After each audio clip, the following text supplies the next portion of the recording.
I'm a bit old-fashioned for their ambitious plans. They require someone innovative, a forward-thinking individual. My name is Robert Miller. At 64, I recently concluded a 17-year tenure as the Chief Financial Officer at Zenith Industries. My journey began when the company was a small, family-owned enterprise, operating from two modest facilities in St. Louis. Today, Zenith is a publicly listed corporation with 22 production plants spread across the central United States. I guided the company through 3 economic downturns, a significant acquisition, and numerous internal power struggles, more than I care to recall. I'm not known for ostentatious displays or charming investors at lavish gatherings. However, my financial reports were always accurate and meticulously maintained.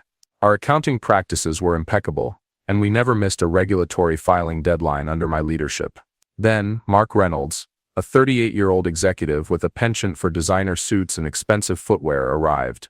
The board appointed him CEO 4 months ago, and he swept through the organization like a whirlwind, constantly mentioning synergy, disruption, and strategic realignment. I anticipated my impending dismissal the moment he scheduled our first private meeting. "Robert," he began, leaning back in my chair with his feet propped on my desk. "The market is evolving rapidly. We need someone who speaks the language of modern finance." I remained silent, offering a curt nod and a stiff handshake. "We're bringing in David Chen, a 31-year-old financial prodigy. He recently delivered a highly acclaimed TEDx presentation on innovative financial strategies, which has gained significant online attention." "I understand," I replied, my voice unwavering. "When will the transition occur?" Mark smiled, clearly taken aback by my composure. "In 3 weeks we'll formally announce it at the next board meeting." Family photographs. A commemorative coin from our initial public offering and the leather portfolio my late wife Susan had gifted me. As I departed, I noticed Sarah from accounts discreetly wiping away tears near the elevator. She had been with me since the company's inception. "Don't worry," I reassured her. "It's simply the natural cycle of business."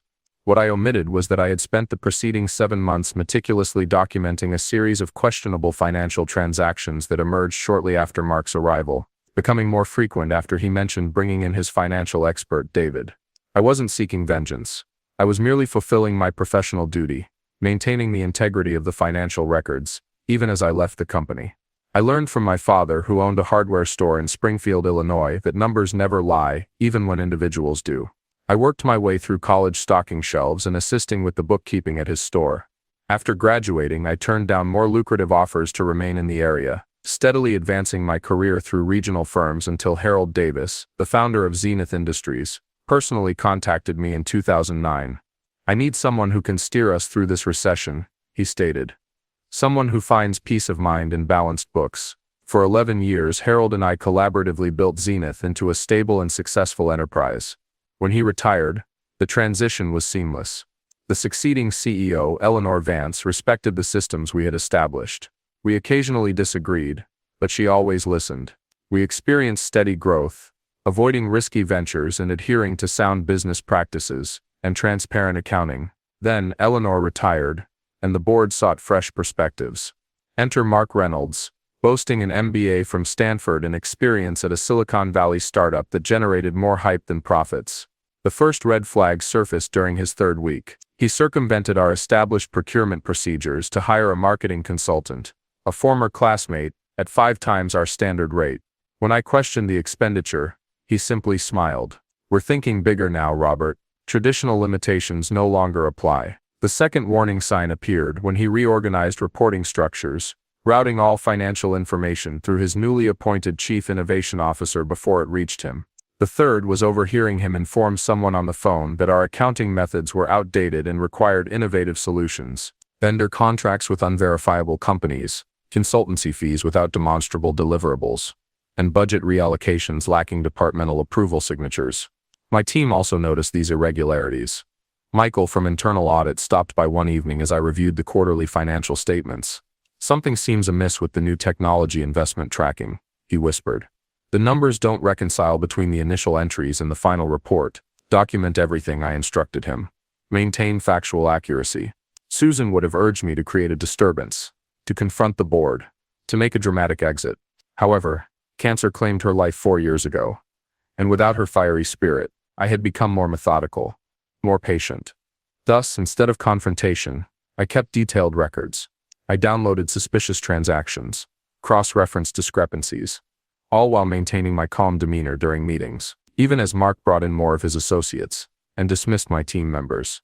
My suspicions weren't unfounded.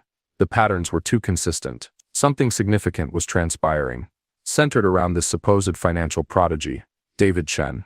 My final board meeting lasted precisely 25 minutes. There was no mention of my 17 years of service, no farewell address, no token of appreciation, only a brief agenda item regarding the CFO transition. Mark discussed ambitious new financial strategies, while I sat silently at the end of the table. The chairman, Arthur Jones, avoided eye contact.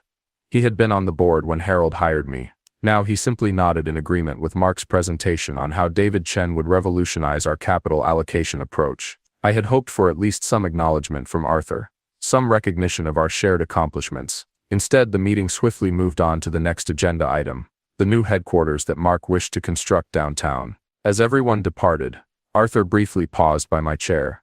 "You've been a valuable asset, Robert," he mumbled, awkwardly patting my shoulder. "Best of luck."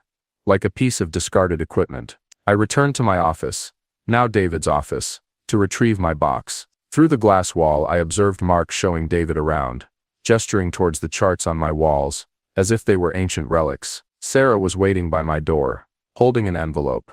"The accounting department collected money," she explained, "for a farewell dinner." I expressed my gratitude, knowing I wouldn't use it. As she turned to leave, I asked, "Sarah, when did those invoices from Apex Solutions begin arriving?" She paused briefly. "In March, I believe, right after Mr. Reynolds announced the digital transformation initiative. March, a month before Mark first mentioned hiring David.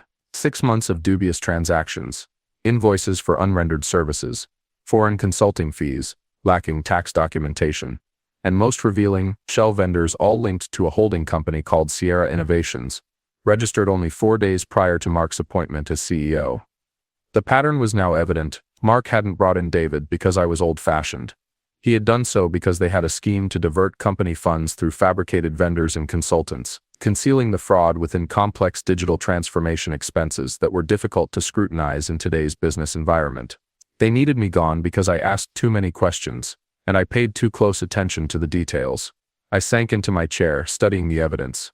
For the first time since Susan's passing, I felt something beyond the numb routine of daily existence. Not anger, exactly, something colder, more focused. Let the numbers tell the story. But this time I would ensure the right individuals heard their message. A week after my departure, I decided to contact Arthur Jones directly. Despite his unenthusiastic farewell, he had always been fair. He deserved the opportunity to address this before the situation worsened. I called his office and left a message with his assistant. I wanted to discuss some financial concerns for my final weeks at Zenith. Nothing urgent, but worthy of review. He returned my call the next day, his voice guarded. "Robert, good to hear from you. Mark mentioned you might contact me." My stomach tightened. "Did he?" "Yes," he replied. "He said you were experiencing difficulties." "Transitioning," he said. "You had some reservations about our new systems, which David has already resolved. Arthur, there are irregularities that predate David's arrival. Significant ones." Silence hung in the air. "Look, Robert, I understand this is difficult. 17 years is a long time, but the board has complete faith in Mark's vision, and David has already streamlined several processes you identified as problematic. That's not. I'm afraid I have another call. Perhaps we can chat at the holiday party. I believe you're still invited." Very generous of Mark, considering. I started to ask, but Arthur had already disconnected. Any allegations of financial impropriety without substantial evidence could be considered defamatory. They politely reminded me of my confidentiality agreement. They were closing ranks. Someone, Mark obviously, had anticipated that I might detect the discrepancies and had already prepared a defense. I decided to employ a different strategy. Michael from internal audit had been on my team for 9 years. If anyone else had noticed the problems, it would be him. We met at a diner far from the office. Michael appeared anxious, constantly glancing over his shoulder. "They promoted me," he said before I could inquire about the accounts. "New title. Substantial raise. I now report directly to David." "Congratulations," I replied, maintaining a calm tone. "How's that working out?" Michael stared at his coffee. "They've altered all the internal reporting systems. New software, new protocols. David claims it's more efficient. And is it? He looked up, his expression strained. Robert, I can't. They had me sign additional non-disclosure agreements. They're monitoring everyone who worked closely with you. I see. They're spreading rumors, Robert, about your departure. What kind of rumors? Michael lowered his voice. That you resisted necessary changes, that you made errors in the last quarter's reporting that David identified. Some are even suggesting ethical concerns. My hands clenched around my coffee mug so tightly I feared it might shatter. They weren't just forcing me out. They were tarnishing my reputation to conceal their tracks. I should go, Michael said, placing cash on the table. I have a mortgage and twins starting college next year. I can't. It's all right, I said, forcing a smile. Take care of your family, Michael. As he rushed out, I sat alone, absorbing what I had learned. My options were diminishing. The board wouldn't listen. My former team was either dismissed or silenced. Now they were attacking my reputation, making it nearly impossible for me to raise concerns without appearing as a disgruntled former employee. They believed they had me trapped, but they had overlooked something crucial. I still had access to the audit server. During my final days, while everyone assumed I was quietly clearing out my office, I had established an emergency administrator account, a standard procedure for system transitions that no one had bothered to verify. It wouldn't last forever, but it might suffice. That night, I used my emergency credentials to access Zenith's audit server. I anticipated they would eventually discover and remove the account, so I worked efficiently, following the financial trails I had already identified. What I found dwarfed my earlier suspicions. Sierra Innovations wasn't just one holding company. It was a network of interconnected shell entities, all involved in a complex web of transactions designed to obscure their relationship. Some dated back to before Mark even joined Zenith, suggesting this wasn't an opportunistic theft, it was a premeditated infiltration. The more I investigated, the clearer the picture became. Mark hadn't been hired despite his lackluster track record. He had been placed there. His previous company, the Silicon Valley startup with more hype than profits, had been financed by the same investment group that had recently acquired 4 seats on Zenith's board, including the seat held by Arthur Jones's nephew Thomas, who joined 7 months ago. This wasn't merely an executive embezzling funds, it was a coordinated attack on Zenith itself, a slow-motion asset stripping disguised as modernization. I downloaded everything I could find, organizing it meticulously. By daybreak, I had traced over $15 million that had been diverted from various departments through falsified vendor contracts, inflated service agreements, and phantom consultancy fees. Exhausted, I brewed coffee and sat on my back porch, watching the sun rise over the Mississippi River. Susan and I had purchased this house for the view. Water soothes a racing mind, she used to say. Now I allowed the river's steady flow to organize my thoughts. My initial impulse, to discreetly alert the board, had been naive. This went far beyond Mark and David. Some board members were likely complicit, which explained their eagerness to replace Eleanor with an outsider upon her retirement. I needed to be more astute, more strategic. Brenda Rodriguez, a former manufacturing executive who joined the board after retiring from a competitor. Rajesh Gupta, who represented our employees' pension fund, and Charles Evans, our longest-serving board member who rarely spoke but never missed a vote. I also discovered something I had overlooked. David Chen had worked at Apex Solutions, one of the shell vendors, 4 years ago. His name was hidden in their incorporation documents as a founding partner, though he had been removed from public-facing materials before being hired at Zenith. As I compiled this information, my phone rang. The number was blocked, but I answered anyway. "Is this Richard Miller?" a woman's voice asked. "My name is Angela Garcia." I'm with the Securities and Exchange Commission's Enforcement Division. My heart momentarily skipped a beat. We've received an anonymous tip about potential financial improprieties at Zenith Industries involving its new leadership team. The information suggests you may possess relevant knowledge. I carefully selected my words. I recently left my position as CFO after 17 years. "Yes, we're aware. Would you be willing to meet informally to discuss certain transactions that occurred over the past 7 months?" Who else knows you're contacting me? I asked. No one outside my immediate team. This is preliminary fact-finding. Not a formal investigation yet. I weighed my options. Going to the SEC directly would make this highly public very quickly. Zenith's stock would plummet. Thousands of employees, people like Sarah and Michael, could be affected if the company crumbled under scandal. But someone had already alerted the SEC. Time was running out. I'll need some time, I said finally. Time for what, Mr. Miller? To ensure I get this right, I gave myself 4 days to implement my plan. First, I needed to safeguard the evidence. I copied all my documentation to multiple secure locations and set up dead man switches. If I didn't enter a code every 72 hours, the complete package would automatically be sent to the SEC, the Department of Justice, and 3 financial journalists I trusted.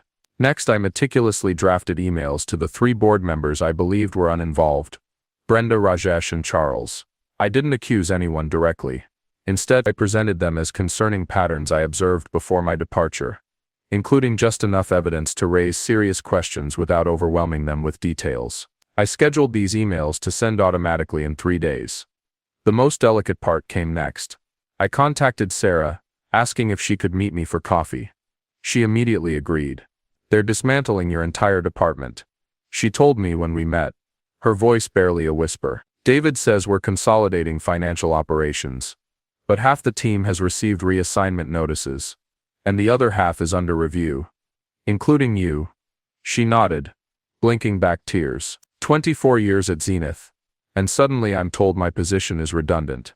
I have 7 weeks to find another role internally. Or I waited, while she composed herself. "Sarah, do you recall the audit protocol we established after the Johnson acquisition? The one with the separate verification pathway?" She frowned, then understanding dawned. "The parallel audit trail, the one that automatically duplicates all transactions over $60,000 to the secure server. Is it still active?" "As far as I know, it's hard-coded into the system. David's team would have to specifically know about it to disable it." I nodded, feeling a wave of relief. "And who has access to those records now?" "Just the senior auditing team. And I guess David, since he's CFO." "What about the backup archiving? Is that still sent to Iron Mountain on the 1st of each month?" She paused briefly. "Yes, that's automated too. The November backup would have been sent last week." Perfect. Even if Mark and David discovered what I was doing and tried to alter the records, the originals would already be safely stored off-site. "Sarah, I'm going to ask you something important, and you can absolutely refuse." I slid a sealed envelope across the table. Inside is a formal letter detailing specific financial concerns that, as a senior accounting manager, you're obligated to report to internal audit. It references only information you would have legitimate access to in your role. If you submit this, they legally cannot retaliate against you without triggering whistleblower protections. Her hand trembled as she accepted the envelope. "Is this why they're really pushing me out? Because I might notice these things?" "Probably. And if you submit this, it creates an official internal record that can't be ignored. It forces internal audit to investigate specific transactions, the same ones I've documented elsewhere." Sarah straightened her posture. "When?" "Tomorrow morning would be ideal." On my way home, I made 2 more stops. First to a notary public, where I signed and authenticated a detailed affidavit about everything I'd discovered. Then to my lawyer's office, where I left sealed instructions to be opened if anything happened to me. That evening, I received a text from Michael. "D asking many questions about old audit protocols. Seems nervous. Be careful." They were starting to realize their error.